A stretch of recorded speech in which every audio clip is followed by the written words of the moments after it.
अस्सलाम वालेकुम। मेरा नाम मोहम्मद अर्जुमंद है। वर्डप्रेस सीरीज़ की हमारी आज 8th क्लास है, जिसके अंदर हम वर्डप्रेस की जो सेटिंग्स टैब है हम उसको कंप्लीट उसको ओवरव्यू करेंगे। उसमें देखेंगे उसमें क्या क्या ऐसी सेटिंग्स हैं जो कि हमें करनी चाहिए, और उसमें कौन सी ऐसी सेटिंग्स है जब भी आपने कोई वेबसाइट अगर लाइव करनी होती है। लाइव करने का मतलब कि आपने वेबसाइट अपनी होस्टिंग के ऊपर होस्ट करनी होती है, तो वो वाली जो सेटिंग होती है वो आपको ज़रूर करनी चाहिए, और वो रिकमेंडेड होती है कि आप उसी सेटिंग्स के ऊपर अपनी वर्डप्रेस की वेबसाइट को चलाएं।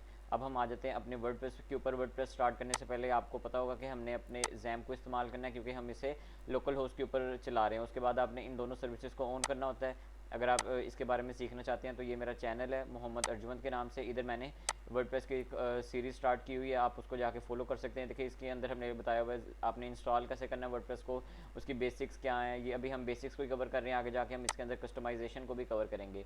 तो चैनल को सब्सक्राइब कर दें। अब आ जाते हैं हम अपनी वीडियो के अंदर। आपने सबसे पहले आके जैम को ओपन कर लिया है, इसकी दोनों सर्विसेज को आपने ओपन कर लिया।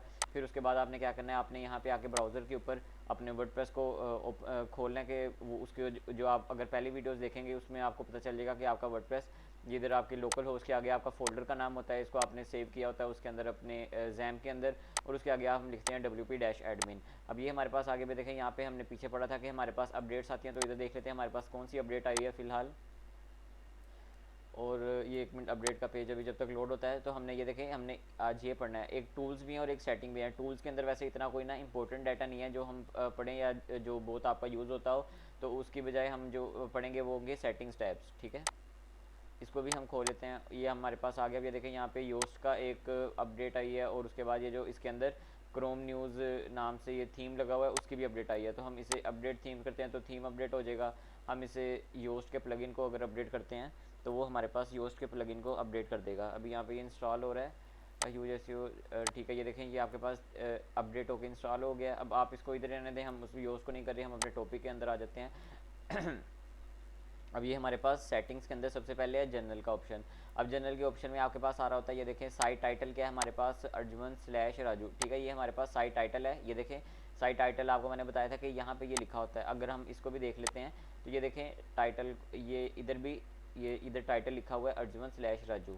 ठीक है, ये आपके पास होता है साइट टाइटल। अगर हम इसको यहाँ से चेंज करते हैं, हम डैश की जगह हम अकेला स्लैश की जगह हम अकेला अर्जुमंद कर देते हैं, तो वहाँ पे हमारे पास ये लिखा आ जाएगा। इसे जाके सेव करते हैं अब इसे, तो ये देखें यहाँ पे हमारे पास अर्जुमंद लिखा आ गया। और इधर अगर हम आके इस पेज को रिफ्रेश करते हैं तो यहाँ पे ऊपर आप देख सकते हैं यहाँ पे अर्जुमंद लिखा आ गया है।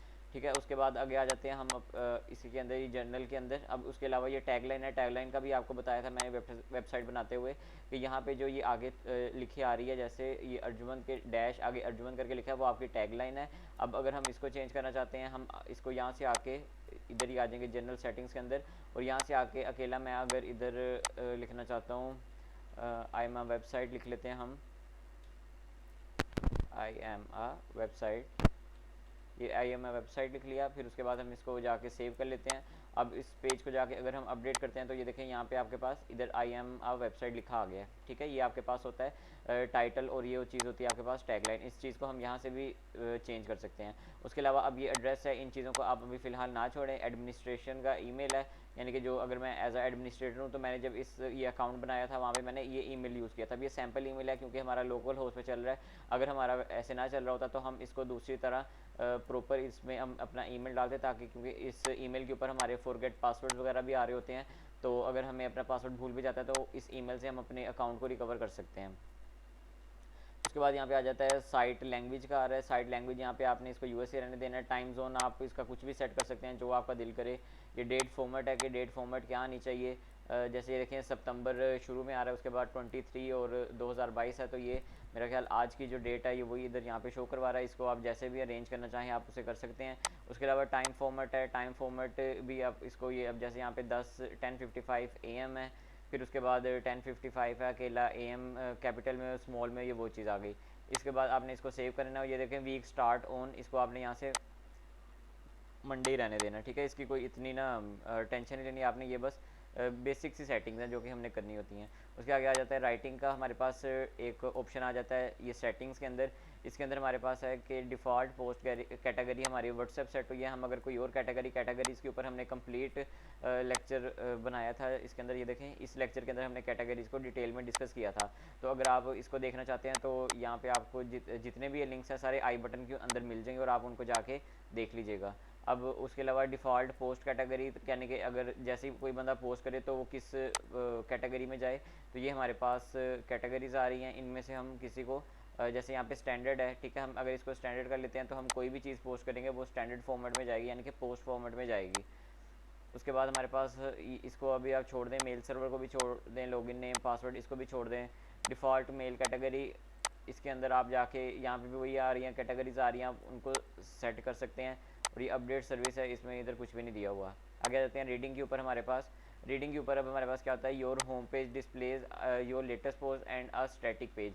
अब क्या होता है इसके अंदर, जब हम वेबसाइट को बिल्ड करते हैं या हम अपनी मर्ज़ी से कोई पेज को खुद डिज़ाइन करते हैं, तो वो हमारा क्या होता है, वो हमारा एक स्टैटिक पेज होता है। लेकिन अब ये देखें, जैसे अभी हमारा ये वाला ऑप्शन सेलेक्ट है, यहाँ पे your home page display your latest post, ये जो चीज़ है हमारे पास, ये जो हमारे पास वेबसाइट है, ये क्या है, ये हमारा होम पेज है। तो अब इस होम पेज में हमें क्या दिखा रहा है, ये देखें, आई एम जेम्स, ये मैंने कोई लेटेस्ट पोस्ट की थी पीछे। अगर आप यहाँ पे आके इधर देख लें, पोस्ट के ऊपर आके हम open link in new tab करते हैं, तो ये देखें यहाँ पे हमारे पास आई एम जेम्स के नाम से एक लेटेस्ट पोस्ट है जो हमने यहाँ से की हुई थी। अब उसके आगे देख लेते हैं हम, आगे क्या है हमारे पास। अच्छा ये रहा, ये हमारे पास आ गया जी। हमने लेटेस्ट पोस्ट, अगर मैं कोई स्टैटिक पेज बनाता हूँ यहाँ पे जाके, अब स्टैटिक पेज के अंदर हम कुछ भी लिख सकते हैं। अब जैसे ये हमारा होम पेज बना हुआ है, अगर मैं जाके इसको व्यू करता हूँ कि इस होम पेज के अंदर क्या आया, तो होम पेज पे देखे कुछ नहीं आ रहा। अब मैं चाहता हूँ कि ये होम पेज जो है, ये मेरा स्टैटिक पेज या मेरा बाय डिफ़ॉल्ट पेज, जो मेरी वेबसाइट जब भी क्लिक हो या वेबसाइट के ऊपर कोई भी आए, उसे ये वाला पेज दिखे, ठीक है, जिसके ऊपर होम लिखा हो।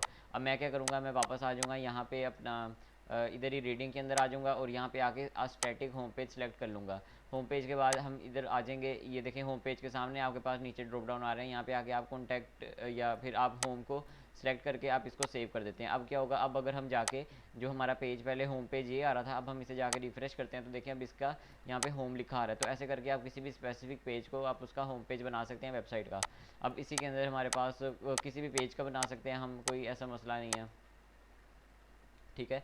आगे आ जाता है हमारे पास पोस्ट पेज। पोस्ट पेज भी हम खुद अपना सेट कर रहे होते हैं, बाद में जब हम एलिमेंटर वगैरह सीखते हैं तो इसकी भी आपको अभी इतनी फ़िक्र करने की ज़रूरत नहीं है।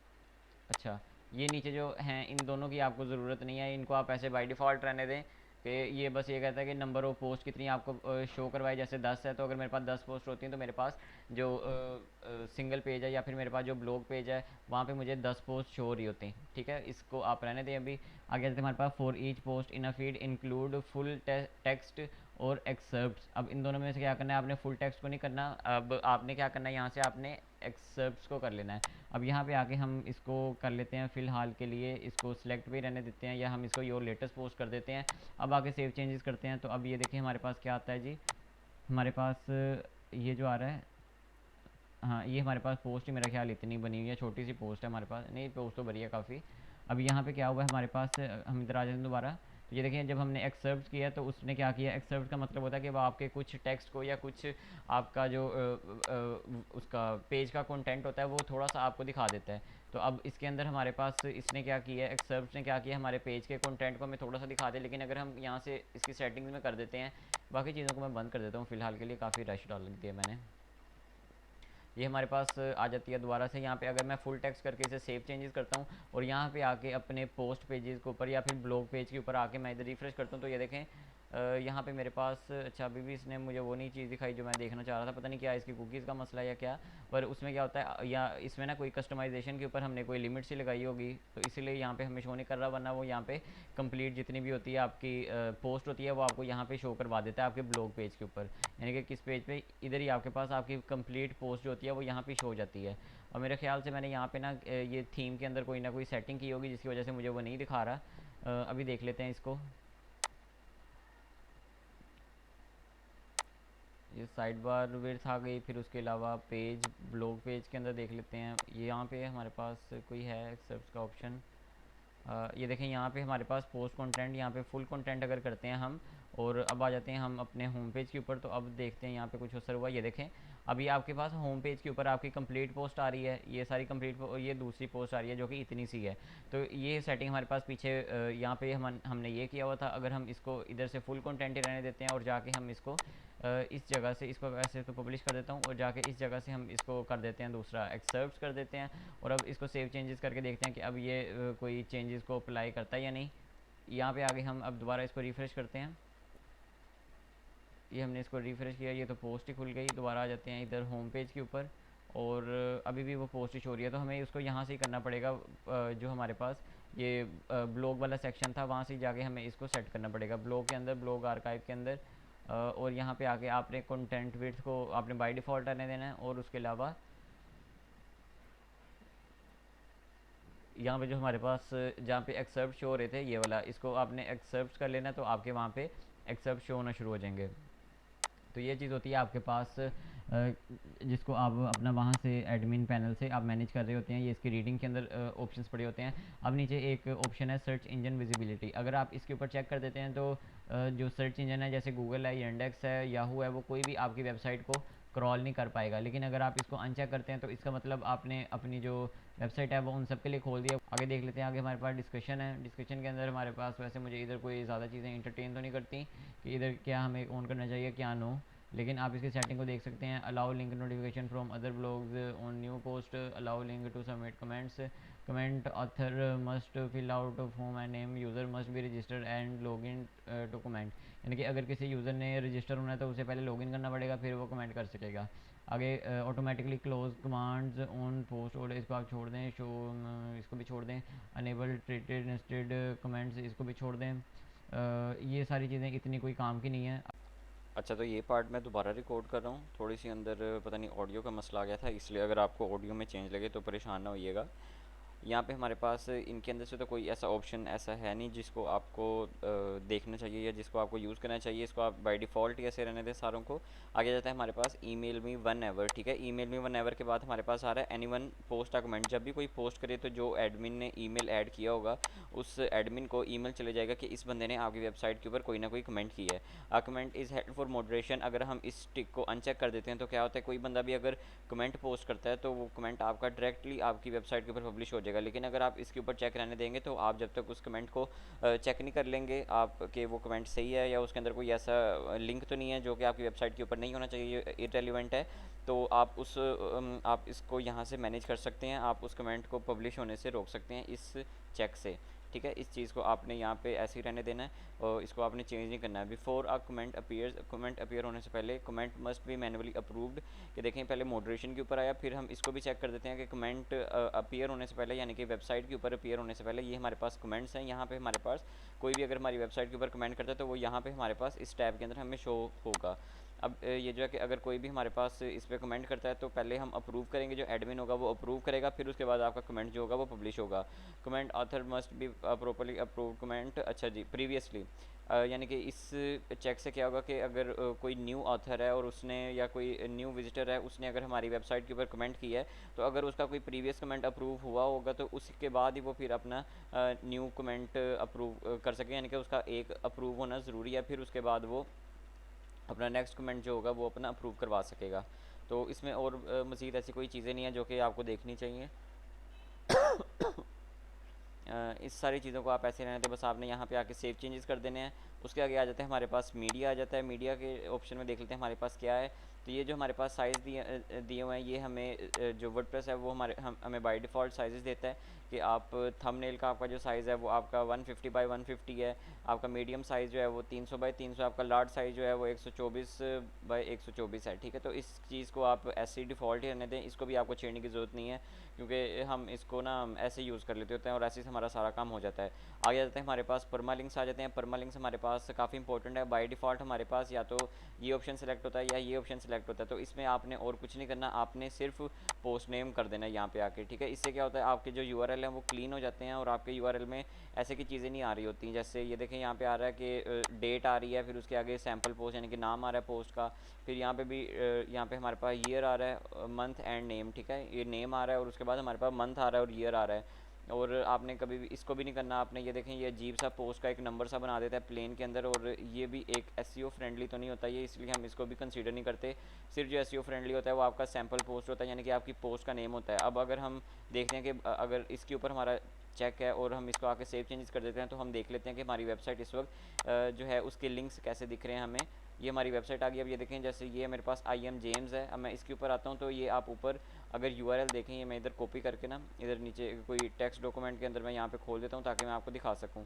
ये हमारे पास आ गया जी एक टेक्स्ट डॉक्यूमेंट और इसके अंदर मैंने ये पेस्ट कर दिया। मैं इसको थोड़ा सा बड़ा करता हूँ। अब ये देखें, ये हमारे पास एक यूआरएल बना है जिसके अंदर लोकल होस्ट का आपको पता है कि लोकल होस्ट लिखा हुआ है ऊपर, और उसके अंदर बस आप इस चीज़ को देखें, ये देखें उसके अंदर डेट और ये आ रहा है। तो आपके यूआरएल जो होते हैं आपको उन्हें क्लीन रखना चाहिए, आपके यूआरएल के अंदर ये सारी चीज़ें नहीं आनी चाहिए। तो अब मैं क्या करता हूँ, मैं इधर आ जाता हूँ वापस अपने परमा लिंक के ऊपर, और यहाँ पे आके मैं इस पर बस पोस्ट नेम को सिलेक्ट कर देता हूँ, और इसको आके मैं यहाँ से सेव चेंजेस कर देता हूँ। अब देखते हैं, अब हम जाके अपने यूआरएल को या इस वापस आते हैं हम अपने इस पेज के ऊपर। अब मैं आई एम जेम्स के ऊपर आता हूँ अगर, तो ये देखें अब जो मेरे पास यूआरएल बना है वो मेरे पास क्लीन यूआरएल हो चुका है। इसको मैं दोबारा आके यहाँ पे पेस्ट कर देता हूँ ताकि आप लोगों को सही से समझ आ जाए। तो आपने हमेशा, अब ये देखें इसके अंदर ये डेट्स वगैरह नहीं आ रही, ये आपके यूआरएल को ना मज़ीद कम्प्लेक्स सा बना देती हैं, और कोई भी यूज़र है उसको समझने में ना मुश्किल होती है। तो जब भी आप एसईओ भी करते होते हैं तो उसके अंदर भी आपके पास यहाँ पे ऐसे क्लीन यूआरएल्स ही आप रखते हैं, आप ऐसे मैसेज यूआरएल्स नहीं रख रहे होते। तो इस परमालिंक को आपने हमेशा प्लेन यूआरएल्स के ऊपर करना है ताकि आपके यूआरएल्स जो हैं वो हमेशा क्लीन रहें। उसके बाद आगे आ जाता है हमारे पास ऑप्शनल हैं ये दोनों, इन चीज़ों को आपको देखने की ज़रूरत नहीं है, इनको आप ऐसे रहने दें। आगे प्राइवेसी का एक ऑप्शन आ जाता है। प्राइवेसी के ऑप्शन में हमारा एक प्राइवेसी पॉलिसी का एक होता है कि हम कोई वेबसाइट है, हम बहुत अच्छे वेबसाइट हैं और हम इसके अंदर कोई भी ऐसा उल्टा काम नहीं कर रहे या हम किसी की प्राइवेसी को ब्रीच नहीं कर रहे, तो उसके लिए हमारे पास ये प्राइवेसी पॉलिसी का एक पेज होता है जो कि हमने गूगल को दिखाना होता है कि ये जी पेज हमने बनाया हुआ है, और इस पेज की ना कोई या हमारी वेबसाइट की एक वैल्यू है और वर्थ है उसकी, और उसके अंदर हम कोई ना ऐसे हैंकी पैंकी नहीं कर रहे, यानी कि कोई इलीगल काम नहीं करे। तो ये आपके पास एक बाय डिफ़ॉल्ट बनाता है पेज। अगर हम इसको जाके प्रीव्यू करते हैं तो ये देखें इसके अंदर ये पहले से लिखा हुआ है content media cookies embedded content from other website who we share with data, यानी कि आपका डाटा किससे शेयर होगा, how long we retain your data, what rights you have over your data, where your data is sent. तो ये सारा क्या है, ये हमारे पास एक प्राइवेसी पॉलिसी का बाय डिफ़ॉल्ट बना हुआ है। वैसे ऑनलाइन भी ऐसे होते हैं जो कि आपको ये पेजेस बना के दे देते हैं। अगर आप यहाँ पे लिखें ना प्राइवेसी, ठीक है, इधर पॉलिसी जनरेटर, ठीक है, ये आपके पास आ गया प्राइवेसी पॉलिसी जनरेटर। आपने इसके ऊपर आ जाना है, किसी के ऊपर भी आ जाए तो सारी आपको ना मोस्टली बना देते हैं, आपने एक दो ऑन कर लेने हैं और इसके अंदर से आपको ये इन्होंने खुद ही जनरेट करके दे देना है ये सारा कुछ। आप कंपनी का नेम लिख सकते हैं, जैसे यहाँ पे मैं कोई भी कंपनी का नेम लिख देता हूँ, क्या नाम लिखें, जेम्स बॉन्ड लिख लेते हैं, ये पता नहीं मैं क्यों लिख जाता हूँ। ये वेबसाइट का नेम, अगर हमारी कोई वेबसाइट का नेम है तो हम वेबसाइट का नेम लिख लेते हैं abc.com। उसके बाद आ जाता है हमारे पास योर वेबसाइट यूआरएल, वेबसाइट का नेम था सॉरी abc, और वेबसाइट का यूआरएल हम कर लेते हैं जी abc.com। इसको आगे यहाँ पे लिख देते हैं abc.com कर लेते हैं हम यहाँ पे। अब क्या होगा जी, इससे हमारा जो है प्राइवेसी पॉलिसी का पेज हमारी इन डिटेल्स के ऊपर बन जाएगा। इसको बस आपने नेक्स्ट करना है, और ये देखें do you use cookies on your website, तो अगर आप करते हैं तो ठीक है, नहीं तो आप इसको नो कर दें या येस कर दें, कोई भी आप इसमें ऑप्शन सेलेक्ट कर सकते हैं। Do you show advertisement through Google AdSense on website, इसको भी येस कर देते हैं, अगर नहीं है तो फिर नो कर देते हैं अभी, क्योंकि बाद में होगी तो इसके लिए हमने इसको येस कर दिया। Do you show advertising from third parties except Google, तो इसको हम येस या नो ही कर देते हैं इसको, यानी कि कोई भी आप इधर से कर सकते हैं। अब ये कंट्री आपसे पूछे तो कंट्री हम यहाँ से इसको पाकिस्तान कर देते हैं। ये बस आपको बता रहा हूँ कि ऐसे करके जनरेट होता है। और यहाँ पे हमारा जो पंजाब है उसको कर लेते हैं। ईमेल एड्रेस अगर आपने यहाँ पे ऐड करना है तो उसको मैं डेमो ईमेल ही डाल देता हूँ abc@gmail.com, ठीक है, ये हमने कर दिया। इसको आके कहते हैं जनरेट माई प्राइवेसी पॉलिसी, कि मेरी प्राइवेसी पॉलिसी का पेज है वो जनरेट करते हैं। अब यहाँ पे जनरेट हो रहा है, अब ये आ गया जी हमारे पास प्राइवेसी पॉलिसी का पेज आ गया। मैं क्या करूँगा, मैं इस सारे कॉपी टेक्स्ट टू क्लिपबोर्ड कर लूँगा, ठीक है, ये हो गया। अब जाके हमारा जो प्राइवेसी पॉलिसी का पेज था इसको जाके मैं एडिट करूँगा। एडिट करने के बाद मैं इस सारे को सिलेक्ट करके Ctrl+V कर दूंगा यहाँ पे, और क्या होगा जी मेरे पास पेस्ट हो गया कि नहीं, आई थिंक अभी पेस्ट नहीं हुआ, हमें या तो मैनुअली उसे करना पड़ेगा ला के पेस्ट, क्योंकि अभी इसने ना पेस्ट नहीं किया वो सारे को। ये अंदर टाइटल भी था असल में, तो इस चीज़ को हम यहाँ से डिलीट कर देते हैं। अगर तो आप ऐसे करना चाहते हैं ऐसे कर लें, तो वरना आप ये जो आपका जो यूज़र होता है वो खुद ही ये चीज़ें ना, ये उसका मसला होता है, उसने देखना होता है, आपको प्राइवेसी पॉलिसी वगैरह के पेजेस नहीं जनरेट करे होते एज अ डिज़ाइनर अगर आप वर्क करते हैं। ये देखें अब यहाँ पे हमने सारा कुछ यहाँ पे लिख लिया। अब ये हेडिंग्स बनी हुई हैं, ये देखें third party app policy, advertisement policy, और उसके अलावा हमारे पास ये कुकीज़ आ गया, लोग फाइल्स आ गया, ये सारा आपको ऑटो जनरेट कर दिया उसने। और इसको आप ऐसे रहने दें, इसको आप यहाँ से पब्लिश कर देंगे तो अब क्या होगा कि आपका प्राइवेसी पॉलिसी का पेज जो है जनरेट हो गया। वो वैसे वर्डप्रेस ऑटो भी बना देता है, लेकिन अच्छा है कि आप ऐसे जाके इसको बना लें। और यहाँ से आगे आपने अपना प्राइवेसी पॉलिसी वाला पेज है वो सिलेक्ट कर लेना है, इसे यूज़ दिस पेज कर लेना है। और अब क्या है, उसने आपका पेज जो है ये वाला, उसको एक समझ आ गई है कि ये वाला पेज है जो आपका प्राइवेसी पॉलिसी का है। अभी नीचे जो आ रहा है थीम्स ही प्लगइन्स है, तो ये वाले जो हैं ये आपके काम के नहीं है, क्योंकि ये तो थीम के साथ आया, ये इसकी बाय डिफ़ॉल्ट सेटिंग नहीं है जो वर्डप्रेस की होती है, तो इसलिए हम इसको कवर नहीं करेंगे। आई थिंक आपको आज की वीडियो की समझ आ गई होगी अच्छे से। अगर कोई आपकी इसमें कन्फ्यूजन है तो आप नीचे कमेंट में मुझे बता सकते हैं, और चैनल को सब्सक्राइब कर दें। मिलते हैं इंशाल्लाह नेक्स्ट वीडियो में। अपना ख्याल रखिएगा। अल्लाह हाफिज़।